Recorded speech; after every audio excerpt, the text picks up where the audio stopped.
apakah the one and only butuh nama untuk membedakan dia dengan yang lain? Karena dia satu-satunya. Kita manusia ada nama untuk membedakan antara satu dengan yang lain, betul nggak, Prof? Karena hakikat kita ini semuanya manusia. Ya, betul. Kenapa kita butuh nama untuk membedakan Pak Prof dengan saya? Tidak mungkin kan, Pak Prof, manusia, hai manusia. Dia ngomong lagi ke saya, hai manusia. Jadi nama itu digunakan untuk membedakan antara satu dengan yang lain. Nah, kalau Allah itu satu-satunya, butuhkah dia nama? Nah itu. Di dalam kekekalan, siapa yang memanggilnya sebelum ada manusia? Butuhkah dia nama? Dia tidak butuh nama. Itu adalah penyebutan yang memang orang Israel itu butuhkan. Bagaimana cara menyebut dia atau mengagungkan dia gitu. Itu jadi sebutan pengagungan. Ya, dipanggil Adonai, Elohim, Kurios. Nah itu. Jadi itu bukan nama. Ya. Seperti itu, Bro. Baik, Kak, terima kasih atas masukannya, Kak. Ya, Tuhan memberkati. Dan ini relate juga ya. Karena di dalam 10 perintah Tuhan dikatakan jangan menyebut nama Tuhan Allahmu dengan sembarangan. Karena dia memang tidak bisa disebutkan dengan sembarangan gitu. Kalau dia tidak bisa disebutkan dengan sembarangan, perlukah dia nama? Iya. Ini tolong yang di bawah ya, kalau mulut gua mereng, emang gua kayak gini didesainnya dari dulu. Mereka nyuruhnya gua kalau ngomong jangan miring-miring, Prof, gini terus. Emang gua ikan?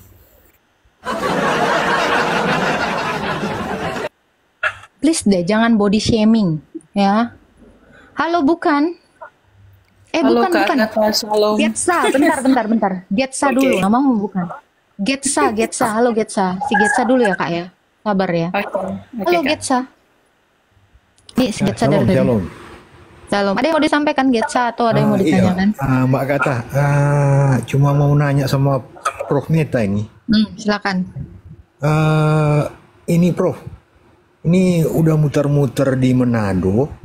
Ini kok nggak ada ya gereja ortodoks? Di mana itu kalau ada? Ada di daerah pertama di Langowan ada, satu lagi itu di tempatnya Romo Michael Roring itu di mana ya? Saya kurang hafal juga. Di daerah Tondano ada juga tuh, Pak. Katanya Jalan Sea katanya. Karena saya lihat dulu. Kemarin kan Prof waktu Coba aku cek di itu aja Pak Prof. Apa sih websitenya itu?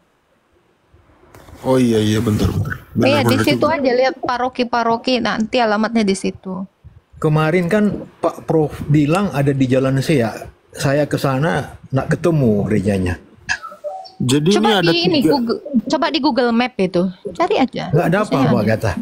Nggak ada. Oh nggak ada. Saya ini aja nomornya Romo aja nanti dikontak ya, saya japri Pak Getza ya. Di Japri aja ya Pak Getza ya. Jangan di sini pula disebutin. Soalnya ini nanti. lagi ada pembangunan, satu lagi gereja. Aku nggak tahu daerah mana itu. Prof, katanya Prof itu bilang tadi ada di mana? Langowan, itu jauh dari Manado. Iya memang jauh. Jadi ada di kotanya Manado, di daerah di Tondano. Ya Tondano itu kayaknya terusnya Tomohon ya. Terus di sana lagi kabupaten. Iya, ada 3 gitu. Cuma kalau lokasinya saya nggak tahu, saya bukan orang sana soalnya. Nanti saya kasih nomornya aja. Aku ini orang sini sih, cuman tertarik dengan ajaran-ajaran itu.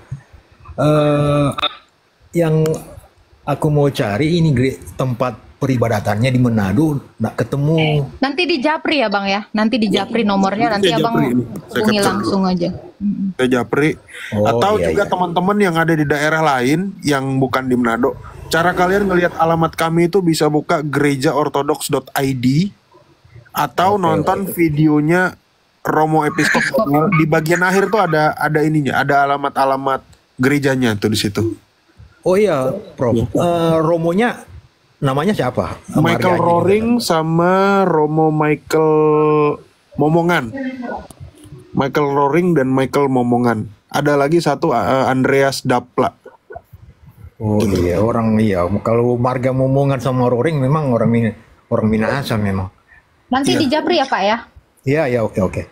Saya japri nanti ya Pak. Ya, Bapak juga nanti bisa japri saya nanti, kalau sempat pasti saya balas.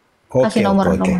Oke. Terima kasih banyak. Tuhan memberkati Iya, Pak iya, Getsa. iya, iya. Shalom, Jangan lupa tonton channel YouTube-nya Episkop Daniel Biantoro dari Nikopolis ya. Oke. Di situ Terima banyak kasih. pengajaran. Shalom Mbak Agatha, bro. Shalom. Tuhan memberkati Pak Getsa. Oke, silakan Kak Bukan. Shalom Kak, shalom.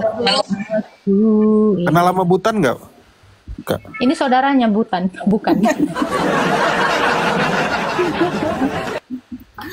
Oke, Aku ada silakan, dua Kak pertanyaan sih Kak, 2 pertanyaan aja. Yang pertama itu tentang keimanan kita, penciptaan manusia ya. Sejak awal kan manusia itu udah jatuh ke dalam dosa. Tapi kenapa Tuhan istilahnya nggak merubah aja penciptaannya kembali? Kenapa Tuhan melanjutkan penciptaan itu sedangkan manusia sudah jatuh ke dalam dosa, sampai hingga hari ini kan manusia tetap berbuat dosa terus ya?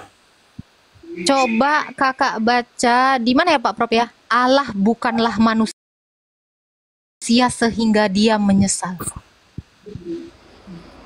Sehingga dia Ada ya? berdusta. Ada ya Pak Prop? Ada juga. Menyesal. Allah bukanlah manusia sehingga dia menyesal. Anak manusia sehingga dia menyesal. Ada juga itu. Di mana kira-kira? Allah bukanlah manusia sehingga dia berdusta itu bilangan 23 ayat 19. Oh iya benar-benar. Bilangan 23 ayat 19. Allah bukanlah manusia sehingga ia berdusta, bukan anak manusia sehingga ia menyesal. Menyesal. Nah itu. Jadi kalau kakak bertanya, kenapa nggak diciptakan balik? Dia tidak pernah menyesal apa yang sudah dia ciptakan, tetapi dia bisa memperbaiki.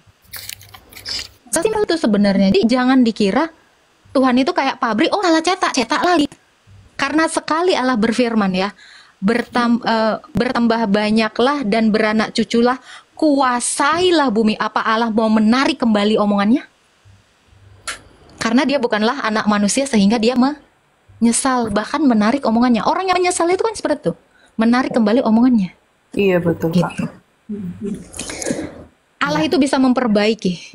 Dia tahu bahwa manusia ini akan jatuh ke dalam dosa.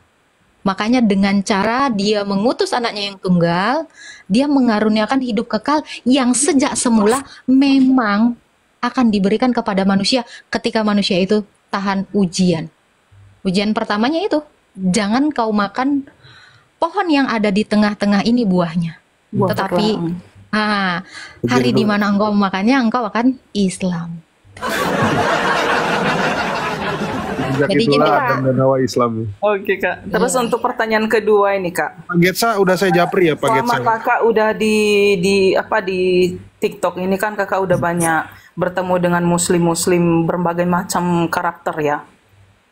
Menurut Kakak, kira-kira kenapa ya mereka itu tetap bertahan dengan keimanan mereka padahal seperti yang udah dijabarkan dan mereka juga baca mungkin ya kan ada di kitabnya mereka kelakuan Muhammad itu seperti apa, terus sahabat-sahabatnya Muhammad itu seperti apa. Kenapa mereka masih bertahan ya Kak? Kak, saya jawab ya. Pertama kita harus ingat Tuhan menciptakan manusia itu bukan seperti robot, memiliki free will, dan kita juga harus ingat bahwa Adam dan Hawa juga jatuh ke dalam dosa oleh si ular kadut. Nah, itu. Jadi, gimana Kak tanggapan Kakak dengan orang mereka? Ya ini, karena Allah memberikan mereka free will. Dan Allah juga mengizinkan Saitoni Rojim itu sesuai dengan Kejadian 3 ayat 15. Bahwa si ular bludak itu akan terus mengamati manusia. Untuk apa? Untuk membawa manusia itu jatuh ke dalam dosa sehingga mengalami kematian. Nah, tapi jangan khawatir. Tuhan juga mempersiapkan manusia ini dengan akal. Nah, orang-orang yang Kakak katakan demikian itu karena mereka tidak menggunakan akalnya sehingga mereka itu percaya kepada si ular yang turun di Ka'bah ya Pak Prof? Turun di sumur. Jadi nggak apa-apa. Jadi itu semua pilihan. Kalau mereka mau ke neraka, ya ikut yang kakinya di neraka. Kalau mereka mau ke sorga, ya ikut Yesus. Gak ada lagi pilihan lain. Gak ada acara transit di tengah di mana bingung, gak ada. Kalau orang sudah mati sudah masuk ke dalam alam maut, dia nggak akan ada kesempatan lagi untuk insaf. Gitu. Jadi biarkan aja. Memang pilihan mereka itu mau meluk kaki, mau meluk betis. Ya kalau mereka sukanya meluk betis sama kaki yang ada di neraka ya, it's okay, itu pilihan mereka. Gitu Kak. Jadi gimana Kak pandangan Kakak? Saya tetap mengasihi mereka, makanya saya kasih tahu. Oke teman-teman yang di bawah yang suka cerot-cerot, ya. Mereka kan milihnya surganya yang kayak, sorry ya, kayak tempat pros-prosan gitu loh. Prostitusi gitu Kak. Malah kau perjelas. Jangan Kak, di sini ngomong nggak bisa sembarangan. Malah kau, aku turunkan kau, kena ben nanti aku. Udah diplesetin, dia malah dijelasin. Udah ya Kakak, tadi udah 2 pertanyaan ya. Kita teman-teman ya, kita tetap mengasihi mereka walau mereka memang matanya ditutup ya, walau telinganya disumbat. Kenapa? Karena di dalam Yohanes 12 juga dikatakan Tuhan memang mengizinkan mereka seperti itu, seperti yang dinubuatkan Nabi Yesaya. Gitu loh. Nanti mereka berbalik, penuh nanti di surga. Halo, only human. Penuhlah kemuliaannya, Hosana di tempat tinggi. Nah itulah, aku nggak ngerti lah itu nadanya. Pak Prof itu yang ngerti intonasinya. Halo only human. Halo. Samelkong. Oke. Orang Kristen itu sebenarnya menyembah Yesus apakah Bapa? Bapa dan Yesus itu satu. Yesus selalu berkata, aku dan Bapa satu. Jadi kami menyembah Bapa melalui penyataan anak tunggalnya, yaitu Yesus Kristus yang inkarnasi ke dunia, yang menghapus dosa dunia, yang mengalahkan kematian, yang mengalahkan dosa, yang mengalahkan iblis dalam daging. Gitu Bang. Yang dimaksud dengan aku dan Bapa adalah satu itu apa? Dari segi apa? Firman atau keilahiannya. Sebab di dalam diri Yesus, Kolose 2 ayat 9, dalam jasmaninya berdiam seluruh kepenuhan keilahiannya. Ada lagi only human. Oh, berarti di saat Yesus dalam kandungan Maria, berarti Bapa ini juga ada dalam kandungan gitu ya? Jadi kalau saya bicara sama kamu, apa badan saya juga ada di rumah kau? Kau mau bilang saya ada di rumahmu sekaligus di 1200. Emang saya amuba membelah diri? Yang masuk ke HP ini kan hanya suaranya Agatha. Itu Bang. Betul. Itu adalah pikiran saya yang menyatakan siapa diri saya dan apa yang saya pikirkan. Tanpa saya terpisah dari pikiran saya ada di 1200 tempat yang berbeda ya, di room ini nih tuh, manusia-manusianya yang di atas tuh. Gitu Bang. Jadi gitu. pikiran Ini atau si Noble firman, ini kayaknya suaranya iya, iya, hafal. ini memang dia. Jadi firman Allah itu bukan seperti kayak gini. Ada di sini, nggak ada di sini. Nggak seperti itu. Itu ya. Silakan Berarti Dobol. berarti Yesus itu adalah firman-Nya Allah gitu ya. Firmannya Bapa, bukan Allah. Iya. Berarti Iya. tanpa firman Karena Yesus ini nggak ada. Karena Allah tidak beranak dan tidak diperanakkan. Karena Allah Iya, itu tanpa tidak firman berfirman. berarti Yesus ini yang nggak ada ya. Apa gimana? Tanpa firman Yesus ini tidak ada. Bukan tanpa firman Yesus ini tidak ada. Firman itu sudah mengambil kemanusiaan dari rahimnya Bunda Maria kok. Tanpa firman Yesus nggak ada. Gimana sih? Ya. Yang benar adalah tanpa kemanusiaan Yesus tidak ada satu orang pun yang sampai kepada Bapa. Kenapa? Karena Esa Allah kita, Esa pula pengantara kita, manusia Yesus Kristus. Di mana Pak Prof itu dalilnya ya? 2 Timotius ya. Iya, tanpa kemanusiaan Yesus tidak ada satu orang pun yang dibenarkan di mata Allah, karena manusia dibenarkan melalui kurban yang dilakukan Yesus di kayu salib. Tanpa kemanusiaan Yesus tidak ada satu orang pun yang bisa menggenapi Taurat. Tanpa kemanusiaan Yesus tidak ada satu orang pun yang merintis keselamatan itu di dalam sorga. Tanpa kemanusiaan Yesus tidak ada pengampunan dosa. Jadi manusia itu tidak bisa apa-apa tanpa Yesus. Dalilnya di mana? 1 Korintus 8 ayat 6 yang baris kedua, Pak Prof. Dan satu Tuhan, yaitu Yesus, yang karena Dia kita hidup. Itu bicara tentang kemanusiaan Yesus. Coba bacakan Pak Prof, 1 Korintus 8 ayat 6. 1 Korintus 8 ayat 6, namun bagi kita hanya ada satu Allah saja, yaitu Bapa, yang daripadanya berasal segala sesuatu dan yang untuk Dia kita hidup, dan satu Tuhan saja, yaitu Yesus Kristus, yang olehnya segala sesuatu telah dijadikan dan yang karena Dia kita hidup. Karena Dia kita hidup. Kalau tidak karena kemanusiaan Yesus, yaitu Tuhan Yesus, paham ya? Pak Pro pasti paham. Kalau tidak karena kemanusiaan Yesus, yaitu Tuhan Yesus Kristus, paham kan? Dalam ini, ya. Karena Tuhan itu untuk gelar kemanusiaannya. Kalau tidak tanpa kemanusiaan Yesus, tidak ada satu orang pun yang selamat. Gitu. Jadi bukan artinya tanpa firman tidak ada Yesus. Kalau tidak ada kemanusiaan Yesus, tidak ada keselamatan itu. Sebab di bawah kolong langit itu, keselamatan hanya ada di dalam nama Yesus. Kisah Para Rasul 4 ayat 12. Betul tidak Pak Prof? Betul. Nah, itu ada dalilnya. Hafal banget ayat itu. Iya, itu juga ayat yang sama yang ku kasih sama Juma waktu itu aku live, kesambar petir juga itu. Wifi ku. Datangnya dari mana, kata? Apa? Firman itu datangnya dari mana? Dari Bapa. Makanya iya. Yesus bilang di Yohanes 8 ayat berapa Pak Prof? Kalau engkau mengasihi Allah, maka engkau akan mengasihi aku, sebab aku datang dan keluar dari Allah. Bapa. Jadi Yesus itu berasal dari mana? Tadi 1 Korintus 8 ayat 6. Jelas banget tuh. Namun bagi kita hanya ada satu Allah saja, yaitu Bapa, yang daripadanya berasal segala sesuatu. Anak itu berasal dari sang Bapa. Segala sesuatu. Ini bukan asumsi ya. Kalau bilang asumsi ku tampar ya lain, itu ayat semua. Kurang ajar. Ngarang pula katanya itu Pak Prof. Ngarang kau bilang. Ini rasul yang ngomong, yang hidupnya kudus, yang nggak pernah bercabul, yang nggak pernah ngeo-ngeo, bocil yang nggak pernah ngeo-ngeo, babu yang nggak pernah jadikan tante dan neneknya jadi istrinya. Gila kau bilang, ngawur kau. Nggak ada ya, ini perkataan rasul. Coba kata gini aja, nggak usah gitu deh, santai.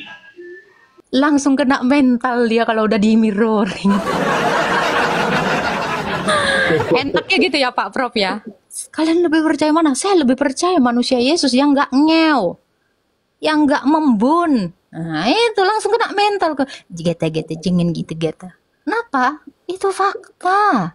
Mau kalian hina Tuhan saya itu manusia, tetap nggak ngubah muka nabinya orang Islam itu asam. Tetap nggak akan ngubah. Nabinya orang Islam itu bocil. Tuh.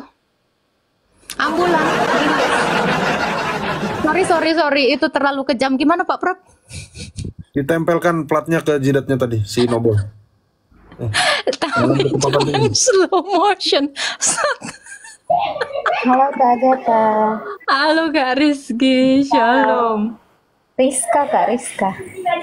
Oh iya Rizka, sorry. Senang sekali Kak dengar selalu tentang Tuhan Yesus yang Kakak jelaskan, karena saya masih mau banyak belajar Kak, karena saya murtad dari Islam tahun 2015. Tuhan kenal Kak Rizka. Iya, senang aja dengar, jadi banyak lagi yang ditahu Kak. Karena malu juga kalau anak bertanya terus saya tidak bisa jawab. Semangat Kak. Iya. Tonton terus ya channel YouTube-nya Episkop Daniel Biantoro. Jangan nengok YouTube saya atau jangan lihat live TikTok saya karena ini sangat memalukan. Malah saya ketawa sendiri Kak. Senang ditemenin masak sambil ketawa-ketawa. Kak Rizka. Ya, puji Tuhan Kak. Menyenangkan hati orang itu salah satu perbuatan baiknya Pak Prof ya. Iya Kak. Ya, Malah semangat dulu ya Kak Rizky Kak, belajarnya. Kak Rizky ikut Iya, ikut Tuhan Yesus itu berat loh Kak Rizky. Harus siap menyangkal diri, oh harus siap sudah Kak, saya sudah konfrontasi, lewati semuanya. harus siap. Saya sudah Sih Bu. saya sudah lewati semuanya Kak. Bahkan saya sudah dibuang dari keluarga saya waktu itu. Katanya saya ikut Tuhan Yesus karena saya ikut suami. Padahal suami saya dulu tidak pernah Memang iya. ajak. Tidak pernah ajak Janganlah saya. malu-malu Kak. Bilang aja awalnya sih coba-coba. Tapi jatuh cinta sama Tuhan Yesus kan nggak apa-apa, ya kan? Karena saya juga sering dengar Kak, teman-teman saya cerita tentang Tuhan Yesus, jadi penasaran. Iya, siap-siap Kak.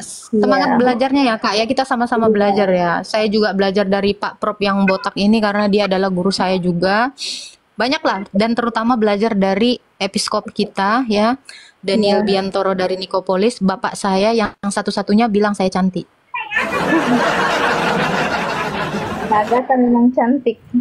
Makanya saya sering Filter ini Kak, filter ini Kak. Ini dusta, ini pengkhianatan. Oke Kak, Pak makasih Prop. Kak ya. Oke, Pak Prop mungkin ada yang mau disampaikan, silakan. Gak ada, udah pas itu, udah pas. Oke, semangat ya Kak Rizka Kita ya. sama-sama belajar. Iya. Sama-sama. Tuhan memberkati Kak, memberkati keluarganya. Amin, sehat selalu, banyak rejeki. Seperti namanya, Rizka. Cewek yang banyak rejeki. Itu artinya ya, karena Rizki itu adalah rezeki.